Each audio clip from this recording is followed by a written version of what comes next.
Hello. First and foremost, I have to thank DoDash because she motivated me. She said, for those over 40. She even said those from born in New York. She just kept saying things that were like speaking to me to make a video. So I thank her. Go ahead and follow her if you haven't heard of her before. But she is amazing. She's growing fast and she deserves it. And I have something to say because I know she said perseverance, and where she says a lot of interesting things, and she's very amazing to follow. I did DoorDash, and I did food delivery, not only DoorDash, three food companies, Fleet, DoorDash, Uber Eats, for years ago back in another state. And now that I'm in this other state with financial issues, I joined up, and so happened she came on my line there. And yeah, I have some issues there because there's some things you need to look out for. I don't know if she's already discussed them. I haven't had time. I've been trying to make money here and, working. But you've got, first and foremost, you have to be safe as a lady doing these night deliveries. I know there was briefly mentioned on YouTube about, I've seen a few videos about that elderly lady who got killed by, remember, she got killed by an elderly white man doing deliveries. And it hasn't really been covered too much. I know because I do deliveries, I look things up, and came on my timeline. But I when I do deliveries and it gets kind of dark, or even in the daytime, because a lot of burglaries happen in the day, and you're walking around, we don't have uniforms. I dress professional, and I make sure I have my bag in my hand, but I can see if you're just walking around someone's property, and you're a lot of times the navigation, with things that are going on with our climate, the weather and all this, our navigation is off. And I'm bordering a smaller town, so a lot of times I'm in the sticks. I'm actually going to start walking with my map in the car because I had to return an order because I just could not find it, and they had me on the wrong location. It was taking too long, and I had an appointment that takes months to get that I wasn't going to miss. So I had to return it to Walmart, who contracts through one of these companies. So actually, when I told them about the issue with Walmart, they said, "Oh, you have to speak to them." But it's challenging. So I'm gonna, if I have time, I'll see if she discusses these things as far as navigation issues, especially here in Florida where I'm at. We've had storms, hurricanes. During those times, forget navigation. I mean, like I said, I'm in small areas bordering big cities, like one of the biggest cities here. But when we have stormy weather, okay, we get good tips. Rain, I love rain, very good tips. But storms, forget hurricanes coming through. That navigation, we get tons of orders. I was doing well. But then you pick up the food.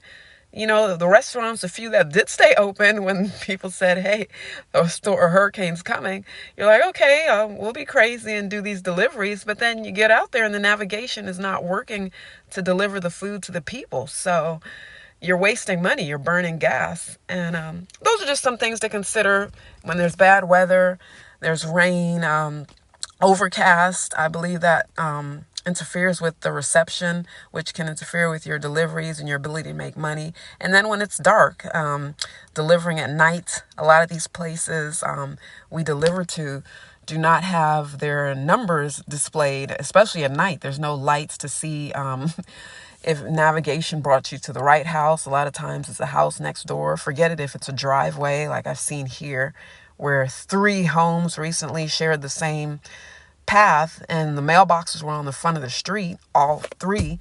So you're driving up and it's like, well, which house do I need to pull up to? And there are no lights. It's like, what?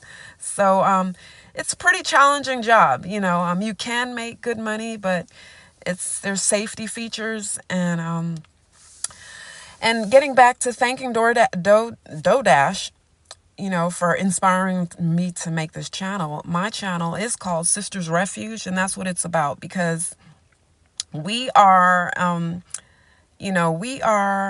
as the title states, oh my goodness, there goes my roosters. It's like they hear me on the phone, but we are the easiest targets, and, we'll be the first ones to feel the impact of anything. The elections are coming up, and people are, I see, YouTubers, I've seen YouTubers for a few months now talking about, oh, I'm prepared, I this and that. But if things are really going to pop off the way movies depict, I went to see certain movies, and this movie's going to pop off like that. You need a whole group. You need a whole community to get through what could happen. One person is not going to cut it. And then, like I said, as women, especially Black women, but I want this to be for sisters women, all women. But, we need to focus on what they might consider the weakest link, which I'm just putting that in quotes because I'm not calling Black women weak at all. But we do have the most obstacles, and then we just need to really understand that a society is as strong as its weakest link. So, what I see now is not society, but a lot of people, especially on YouTube, which is scary, is not only do I see we're not considered, we are like most unprotected, but not only that, it's like we're the most like bait, like we're put out there as bait, like, hey, get this group here, this group of people, we're all lumped. They don't see us as individuals. We're all lumped into these, what the media wants to portray us as one huge, like the biggest, most immoral people human around. And that's not right. I mean, our image has changed so drastically from the 50s or, from long ago when we were like, Black women are considered the most religious. We were the mammies, taking care of the family. We prayed. We stayed in the church. Now our image is just so changed, and it's for the detriment, especially now. So, not to get anything confused about having fun and not, I understand having fun and life is hard, but our image, we have to be more protective of our image because we're being put out there as, if anything pops off, we'll be the first ones to get got. We need to unite. And what I want to say is, because we need to speak it into existence. I want Sisters Refuge to not only be about women, we definitely need men. And I'm speaking it into existence. There are good men out here, great men that will protect and take care of us and see us through this. And they will prove that they are made in God's image. Okay? We need to speak that into existence. I believe in nature and nurture. The environment now, with our image put in the way it is, there's a lot of misogyny. But if people are shown, my roosters, if people are shown, if they see, what is it? You bear by your fruit. And that's another thing we need to be fortified in the Bible because it is a good book. And I believe it's called the good book because it helps us to be good. It's a guideline. It's one of the best guidelines that we need to follow. And if times are going to be, as people are saying, we need to follow the Bible. That's what this country was founded on. And well, I don't want to get into too much of that, but the Bible, okay? We need to follow the Bible, and that's what I'd like. We need to follow the Bible. I need to learn more about that. I know when I was in basic training, oh my goodness, those little pocket Bibles, I never was into the Bible so much as when I was in basic training, reading every topic I could find about. So, I mean, I've never been in trouble with the law. So I understand, basic training. I understand how when people go to prison, they really get into the Bible and they really want to do well. And, if times are going to be like that, we do need to have the Bible, and we need to have groups that are willing to be good people and, men that men are going to want to be good to women. I believe once you see women are very, good to them. They'll want to protect, as far as what I see in all these videos about men, people in general being selfish. If you have something that is really good to you, you're not going to want to lose it. So, and beneficial.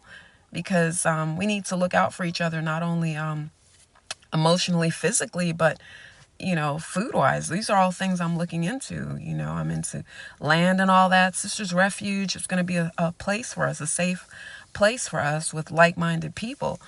So, like I said, nature and nurture, and they say it takes a village to raise a child. And men, by nature, are very, if you think about it, they're very childlike, very playful, well into old age. They like to play games, they all kinds of games, sports, mind games, which we don't like. If we're on the losing end, no one likes that. But men are very playful. So a village, a group of people like-minded who could feed. They said, what is it? You feed somebody to be either a king or a pauper. So, again, it's what you feed, nature nurture. So, I believe that this can be done. That's how the human race has survived through other, whether you want to call this natural disasters, change of, rains, because people are bragging about America falling. I'm like, I like this country, so I don't know what people are bragging about. Everyone's flocking over here. I love this country. So, I'm not excited about its downfall and all this. So, I mean, where else? Well, that's not the thing I want to talk about right now. There are other places to go, I guess. I've definitely looked into other countries, but I love it here. It's been very good to me. I like my life. Other places I've been to, that's very, it could be challenging there. The electricity goes out. The infrastructure, we can call on help. We may have issues with the help we can call on, some people say, but when it comes down to it, I know people know about 911 real quick and in a hurry. So we make room for those ambulances. And what I want to say is, so we do need to unite and just stay tuned, because this channel, we're about solutions. We will get through this. We do need each other. Men, good women. God's got us. Goodbye.